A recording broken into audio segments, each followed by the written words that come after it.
une des choses assez extraordinaires que le Studio D a mis en place, parce qu'à l'époque, pour la diffusion des films, en fait, les films de femmes du Studio D du côté anglais sont les films de l'ONF qui ont été le plus vus. Et le Studio D avait mis en place un réseau de 350 répondantes à la condition féminine dans toutes les communautés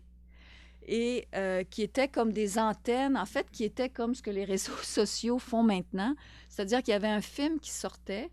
et puis, hop, les 350 répondantes partaient, parce qu'à l'époque, on parle de 16 mm, là. On part avec des copies 16 mm sous le bras et un projecteur portatif et on se promène dans des salles communautaires, dans des écoles, dans des groupes, dans des syndicats, dans des assemblées et on fait tout le travail de sensibilisation et de projection à la main, là, comme ça. Là. Je veux dire, aujourd'hui, je sais que c'est difficile avec l'Internet pour vous autres d'imaginer, mais c'était comme la toile, c'était comme un réseau, mais physique, qui existait réellement,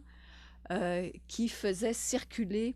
les films pour qu'ils soient vraiment, qu'ils rejoignent les communautés.